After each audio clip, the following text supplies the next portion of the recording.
these are very, very early days where we haven't seen the full scale of personal attacks with digital identity yet. And because we know that we can do things at scale, we want to start thinking about building that bridge, starting to get people into spaces where they can protect their identity in different ways with different tools. Welcome to Smarter Markets, a weekly podcast featuring the icons and entrepreneurs of technology, commodities, and finance, ranting on the inadequacies of our systems and riffing on ideas for how to solve them. Together, we examine the questions: are we facing a crisis of information or a crisis of trust? And will building smarter markets be the antidote? This episode is brought to you in part by Abaxx Exchange, bringing you better benchmarks, better technology, and better tools for risk management.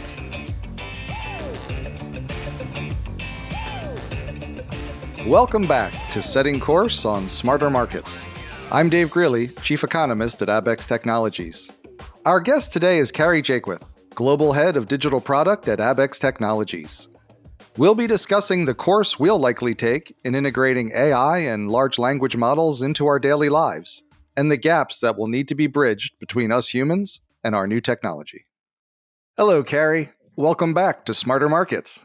Hello, Dave. It's such an honor and pleasure to be back on Smarter Markets. Well, it's so good to have you back here on the podcast. I always appreciate your insights into how we go about bridging the gap between technology and us humans. And as we set course this year, it's so important for each of us to understand how artificial intelligence, AI, large language models will become increasingly integrated into our lives and will ultimately change how we live. And I wonder if, because this new technology of LLMs interacts with us in such a natural human way, with language replacing code, that we may not think enough about what integrating these LLMs into our day-to-day lives will require of us. And I was hoping we could start there. Are there gaps between this new technology and we humans that need to be bridged that most of us aren't really yet aware exist? Oh, for sure. And part of that is just the outcome of this being really new tech. So there are always gaps in new technologies because you can't always know what the harms will be until you get into testing them. You can't always know how to secure them until you get into testing them. But on the bright side, you can't always know what new markets will open up and what new signals you'll have access to without getting your hands on them. And so part of the fun and amazing work that happens around this technology is at the human-computer interface level. It is the layer that the humans interact with, and building out ways that make it easier for humans to understand what's happening when they paste text into a window to generate an output, what's happening when they give permission to their data to a model. Like, these are all things that are really important. They're an important part of design that goes into developing these things. And for sure, it's why there are lots of things for the humans to learn in this space. It's such a great thing, and I kind of want to dwell on it a second, is that interface between the humans and the technology, because often it appears to the user like a black box. But especially with these more sophisticated technologies, on the one hand, we kind of want to know what it's doing at some level so that we can interact with it more appropriately. On the other, I love there was a thing about the ultimate goal of technology is to be like your toaster. You know, it's just very intuitive. You don't have to think about it. You just use it. How do you think about those two tensions of we want it to be simple and don't want to have to think about it, but if we're going to interact with it well, we need to understand it at some level? Oh, for sure. Great design is so smooth and so easy for the human that it doesn't need to be explained. Really great design gives the human a way to validate or audit or understand what went into what's happening under the hood. So when I've taught classes on designing products that sit on top of large data sets, what our classes always start with is, how do we allow the human to get at all the data? And then there's a second iteration where you say, okay, we're going to extrapolate or abstract away what is too much for the human. That's going to be too much. It's too hard for them to interact with. So your second version is always a little bit abstracted, and then you abstract away again, even more. And ultimately, what you want to get to is just the action that the human wants to take, or the action you want to help them take. You want to make it easy for them to ask the question that's hard to ask. You want to make it easy for them to get to the data that they need to get to. But if you've started with the approach of, I need to provide a way for you to really understand what's going on, and then give them that abstraction layer, then you've really leveled up what you're bringing to the human, because you're giving them both the speed and efficiency of the activity, and you're giving them the security and safety of being able to drill into, like, well, where did this come from? Am I even supposed to be able to see this? And where do you think we are on that approach when it comes to AI? Because it feels like it's very easy, right? Like, hey, just type in your prompt and you get a response. Like, what are we missing here?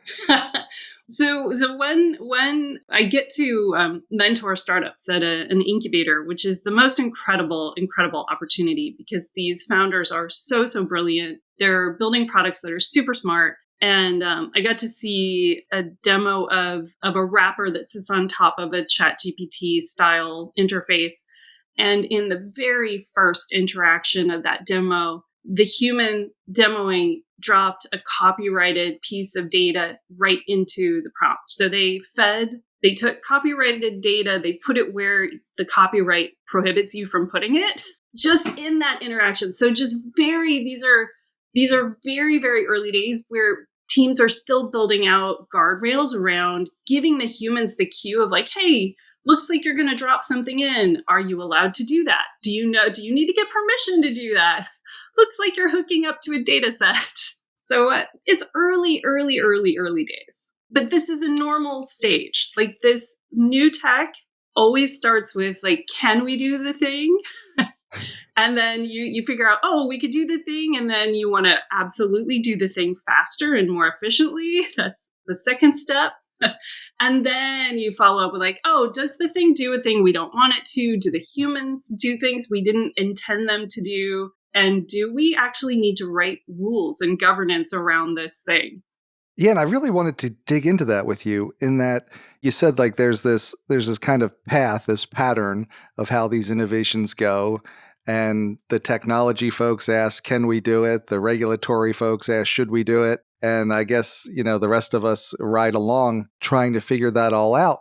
So maybe we could talk about how this is progressing through that pattern in different parts. Like, maybe we could start with the tech world. What are the issues that you think are currently being wrestled with and worked on in the tech world to integrate AI into our lives? In the tech world, one of the areas that I find really, really interesting is in the space of generative AI. So if we could focus on that just for a second, because that's such a net new feeling experience for humans, and such a new piece of tech and tech stack for lawyers and compliance officers to deal with. That's a really interesting space, right? We've had data governance in companies for many years, where you'll have a team, and that team's job is to set the rules for getting into data for their organization or for the public.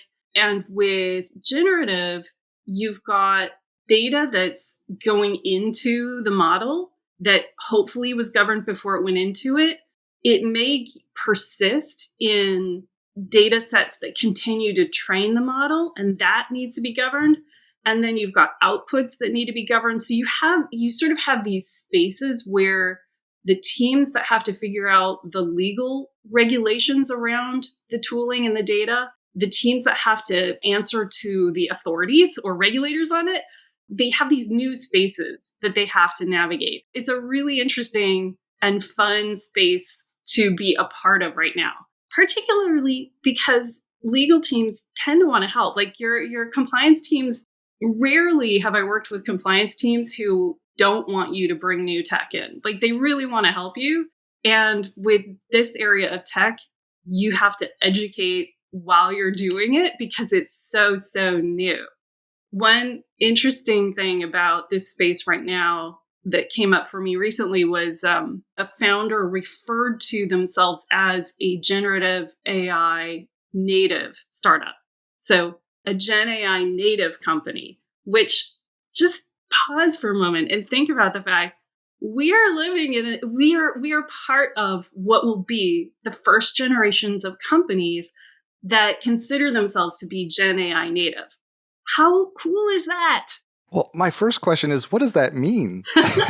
What does it mean to be Gen AI native? I think it means that you're in the same way that there has been a generation of companies that consider themselves to be cloud native. They didn't go out and buy 500 servers and put them in a server room and hook them all up. They went to a provider and they rented those servers. This is the first generation of companies that will build their tools and their tech stack around the premise that the interactions will have a generative component. And that's just really neat to be a part of. To be a part of that cycle of any big tech cycle is really exciting. I was in a law office recently with a bunch of lawyers and compliance folks from big consulting companies that you would know of, and some of your peers from your alma mater talking about the implications of generative AI on copyright and on IP. And what's really interesting is there are questions around things as simple as, well, what do you do if a generative model kicks out a billion images that you would make the claim that you would like to copyright, like that you'd like to copyright these billion individual images. They're each unique. You built a model that kicked them out. And how do you go and make the application with a regulatory agency to copyright them? What does that look like? And what's really interesting is you hear lawyers ask the question aloud, well, you can't because you don't have enough humans to process that in a regulatory office, right? And what's super cool about that comment in question of like, well, we don't have enough humans to process the thing that this new technology is making, is the humans will get to navigate the space of potentially building a machine that can process those applications and have a human that manages that machine. That is a super, super interesting, just a window in how lawyers are thinking and how big the legal tech market is going to be in this space over the next 20 years.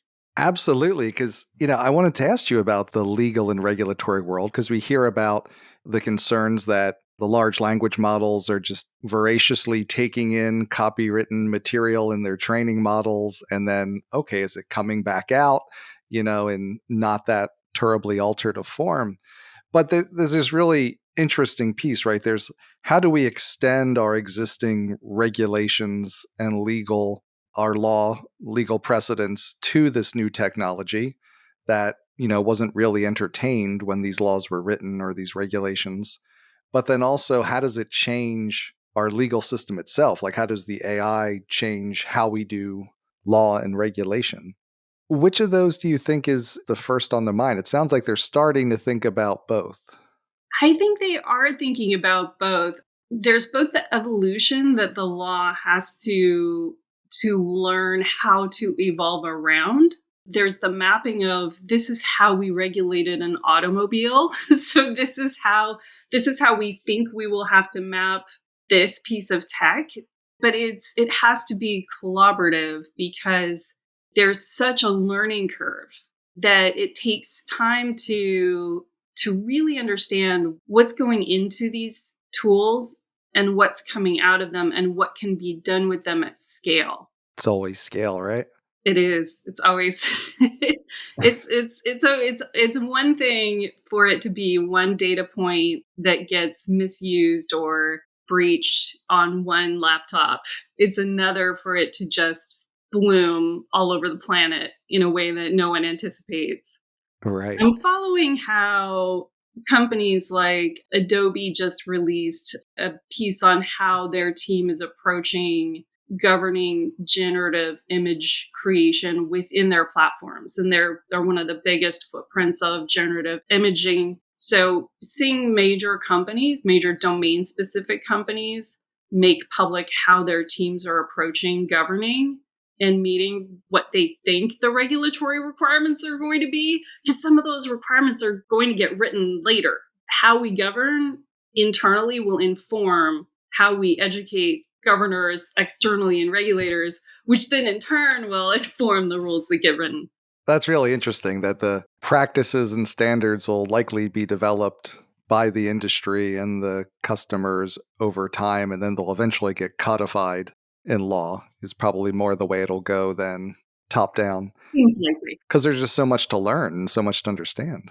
That's fascinating. Yeah. Well, I also wanted to ask you, because there's another big world that's important to us, which is the financial world and the world of markets. And I'm curious, how are financial institutions approaching bringing AI into their systems and their businesses?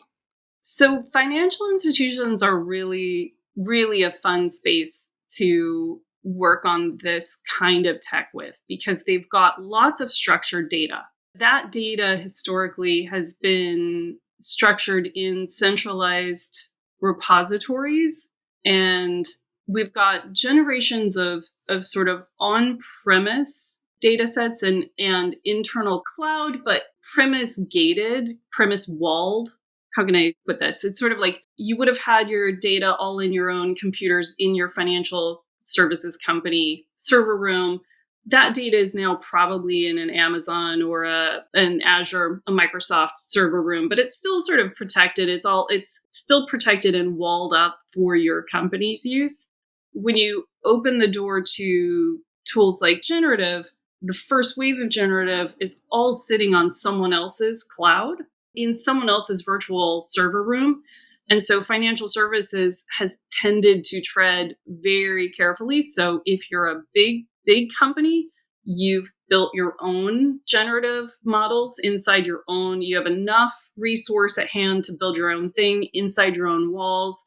In some cases, and this is as recent as a week or two ago, in chatting with the head of innovation for one of the bigger banks, so a bank that you or someone you know has an account with, isn't doing anything with generative yet in-house because they don't feel comfortable giving their data to a third party because they don't have a way yet to safely secure the data as it travels through the pipes to that model and then back.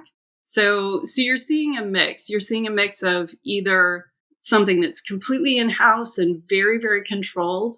With those in-house builds, I'm seeing they control how you input a question into asking the model a question so that you only ask questions that they are comfortable with you asking because they haven't yet built out the model in a way that lets them protect you from asking questions you shouldn't ask.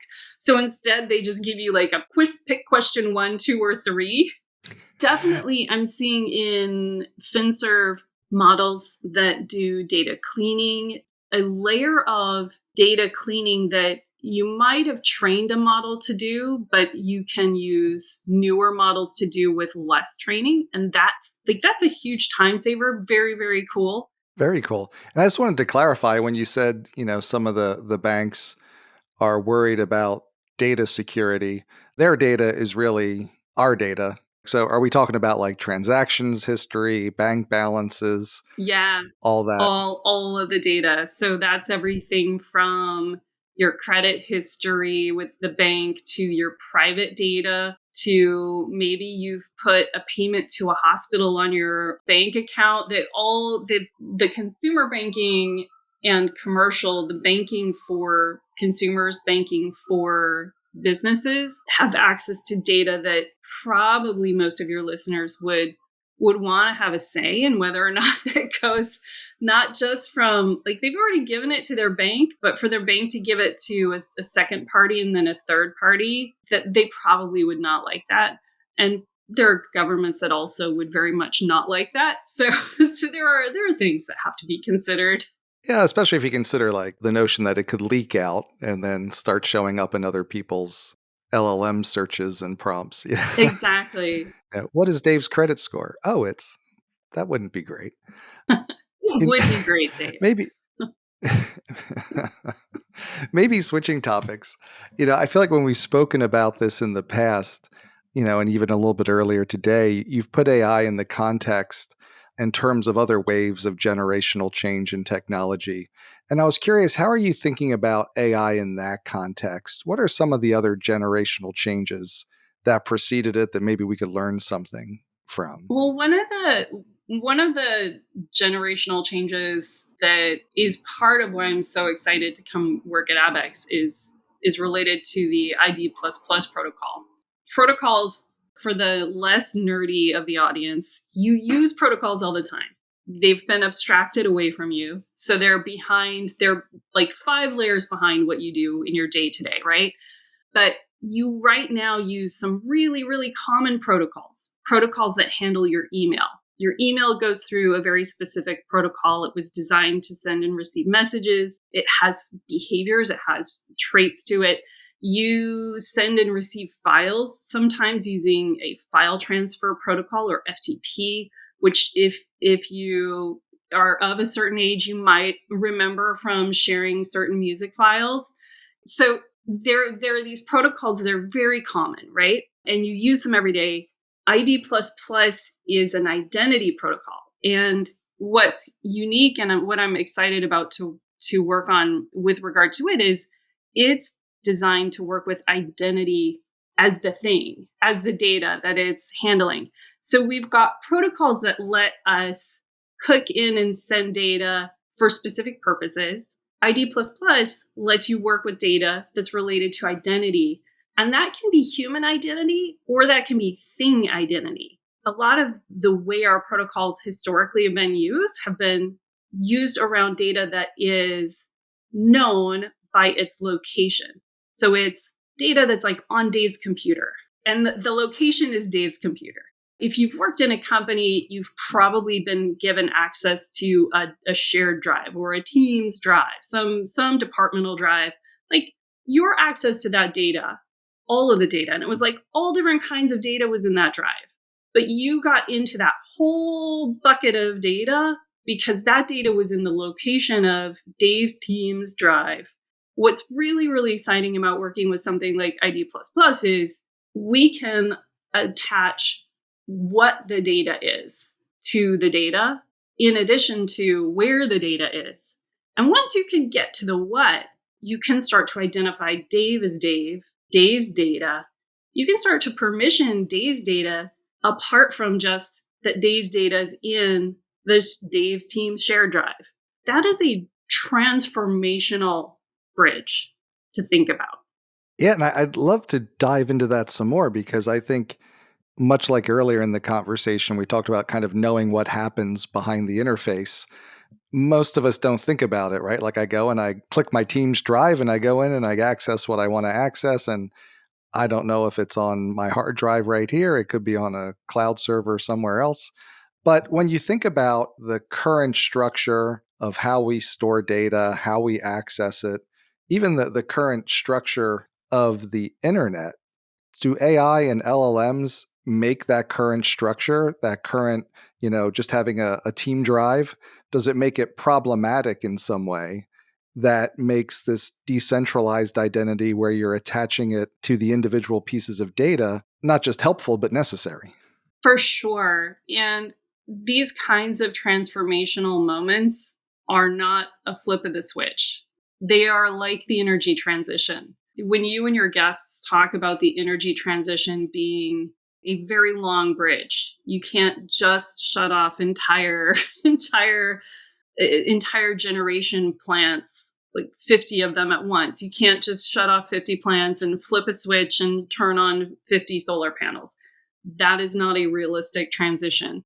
Data transitions are similar in that you don't often just flip a switch. You often have to figure out how you can migrate in the least disruptive manner because you've got anywhere from, unless you're Gen AI native, you've got generations of identity data, product data, all kinds of your company data floating around your ecosystem. And that data has been hooked into lots of systems that are using existing protocols.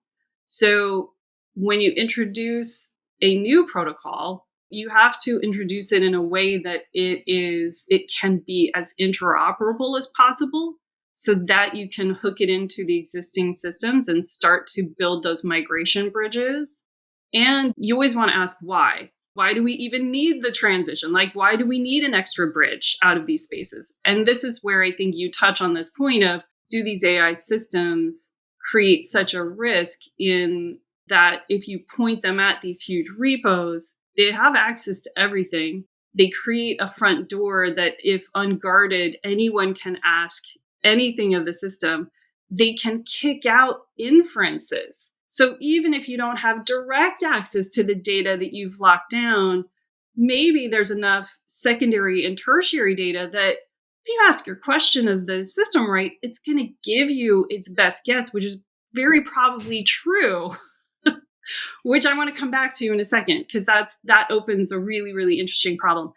If you can start to build the bridges where you can better secure your data down to smaller elements of the data, well, now you can create a safer way to run big models against your data, because you can depermission certain elements by default. You can allow the system to crawl elements of the data that are really meaningful and that don't have to be locked down. And you can give Dave's keys to Dave's personal data on the other side of the bridge and set up the system so that it asks Dave for permission to use Dave's data. Right now, I can't do that just because we haven't architected in that way yet. And we haven't completed the bridge for people and we haven't given them the keys yet.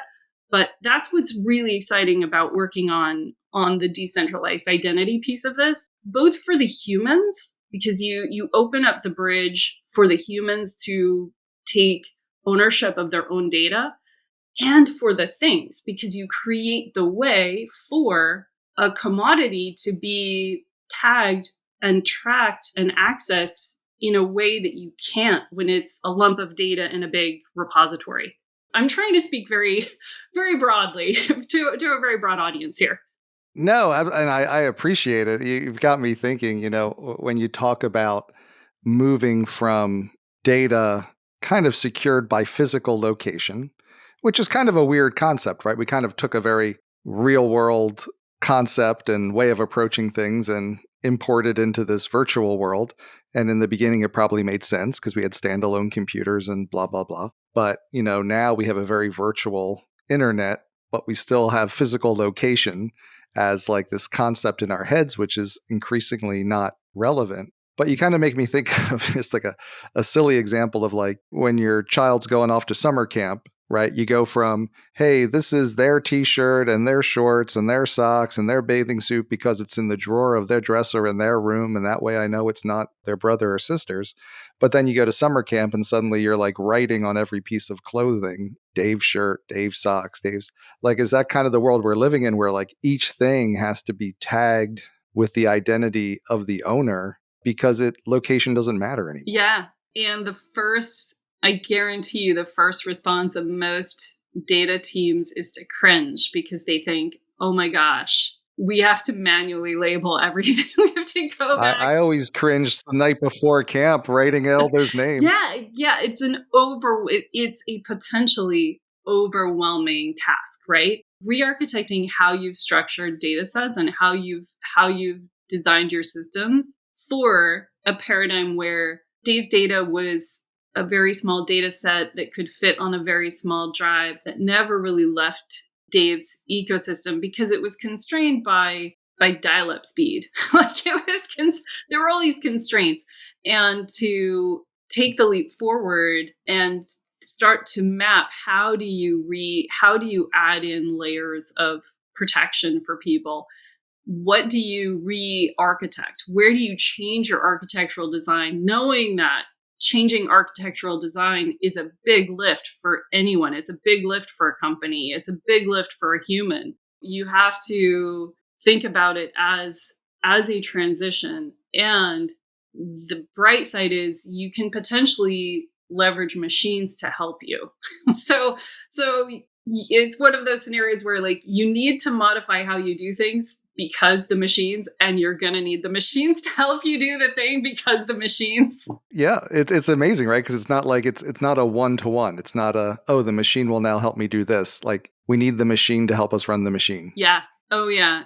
And that's where, like, that fear that the machines will take over, that's where that gets mitigated, because you think, oh, well, no, I still need a human to figure out how the machine is going to help me do this really thorny thing, because it's going to be complex. Like, it's not an easy thing. It's the energy transition is not easy. Technology transitions are rarely easy. And we know the transition to the identity transition's not going to be easy. Maybe though, could you tell us why it's necessary? Like, what happens if we don't make an identity transition? What problems do we face then?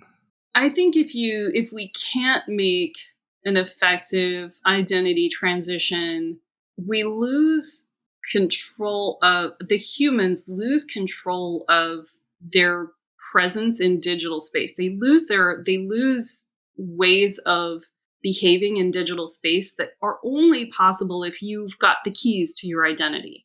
The harm that can be inflicted on humans who don't have some degree of autonomy, that's the what goes wrong. Like, the what goes wrong is the outsized impact of malicious behaviors in digital space that are aided by the scale of compute. This wouldn't, like, you wouldn't be subject to some of these harms if all of your data was on a laptop and people couldn't exploit it, and they couldn't make fake Daves, and they couldn't chase Dave around with malicious fake Daves. Like, there are just lots of ways that the scale and speed of our compute make exerting harm very, very easy and automatable. Not just like easy for me to make Dave's life miserable. I can make a whole population's life miserable at scale. Like, that's where thinking about, and it's early days still, we haven't seen the full scale of personal attacks with digital identity yet. And because we know that we can do things at scale, we want to start thinking about building that bridge, starting to get people into spaces where they can protect their identity in different ways with different tools. At scale, what happens if we can't add mechanisms to augment how we handle thing data by giving it an identity? We can't give it a quality grade in the same way. We can't trace its provenance in the same way. We can't say this piece of data originated in this point in time, is tied to this pebble that came out of a mine that was mixed with these two other pieces of metal that was poured into this mold that was shipped in this shipping container. We lose the ability to augment how we work with data that we use every day in the markets that would unlock new markets. This is sounding familiar. We need to do something. It's a hard thing to do. How do we create the incentives to get people to do the hard thing? How do we create the incentives to support this identity transition? I always think about incentives through both the, like, what happens if you don't, and the risk of not acting is an incentivizer. There are things that go wrong if you don't. There are ways to manipulate data that doesn't have great identity attached to it. There are ways to create false data sets when you don't have rigorous identity tied to the data set. And the risk to the market is you potentially run into scenarios where the market is harmed through false data. Humans harmed through false, maliciously messed with data. That's the sort of incentive through pain. It is painful to find out that the data you thought was true is not true, and you've invested in that data thinking it was true, and it's not true. There is pain in finding out that there are 5,000 fake Daves doing things that Dave would not approve of in virtual space. That's not great. On the incentive for good side, there are so many opportunities that open up when you've got data that you can put more trust in, that's higher quality, that can meet the emerging regulatory requirements around data that you know are going to come, and being able to take care of your personal identity in digital space in a way that you're comfortable with. That's a good thing. So those are like the positive incentives. Well, Carrie, every time we talk, I feel like you give me so many interesting ideas, and I just want to keep asking you more and more questions, but I need to let you get back to your job here. Thank you so much for spending the time. I wanted to ask you one more thing before we go, because we have covered a lot of ground. And so I wanted to just kind of take a moment as we wrap up to maybe put a little bit of a bow around it, in that when you look at it, what are like the big challenges and opportunities that have you the most excited to be working on when you think about managing data and identity in this new world that we're moving into? Oh, I'm most excited to work on these pieces of invisible tech. I mean, this will ultimately be invisible, right? Humans won't see this. Humans will get to do things that they can't do right now because this is running under the hood. Because some of this protocol is built into Abaxx Exchange, because it's built into Verifier, humans will be able to do things that they can't do without it. And that, getting to work on that is just, it's pure gold. Thanks again to Carrie Jaquith, Global Head of Digital Product at Abaxx Technologies. We hope you enjoyed the episode. This concludes our series on Setting Course. We'll be back next week with our new podcast series, Carbon Frontiers 2024. We hope you'll join us. This episode was brought to you in part by Abaxx Exchange. Market participants need the confidence and ability to secure funding for resource development, production, processing, refining, and transportation of commodities across the globe, with markets for LNG, battery metals, and emissions offsets at the core of the transition to sustainability. Abaxx Exchange is building solutions to manage risk in these rapidly changing global markets. Facilitating futures and options contracts designed to offer market participants clear price signals and hedging capabilities in those markets essential to our sustainable energy transition. Abaxx Exchange, bringing you better benchmarks, better technology, and better tools for risk management. That concludes this week's episode of Smarter Markets by Abaxx. For episode transcripts and additional episode information, including research, editorial, and video content, please visit smartermarkets.media. Please help more people discover the podcast by leaving a review on Apple Podcast, Spotify, YouTube, or your favorite podcast platform. Smarter Markets is presented for informational and entertainment purposes only. The information presented on Smarter Markets should not be construed as investment advice. Always consult a licensed investment professional before making investment decisions. The views and opinions expressed on Smarter Markets are those of the participants and do not necessarily reflect those of the show's hosts or producer. Smarter Markets, its hosts, guests, employees, and producer, Abaxx Technologies, shall not be held liable for losses resulting from investment decisions based on informational viewpoints presented on Smarter Markets. Thank you for listening, and please join us again next week.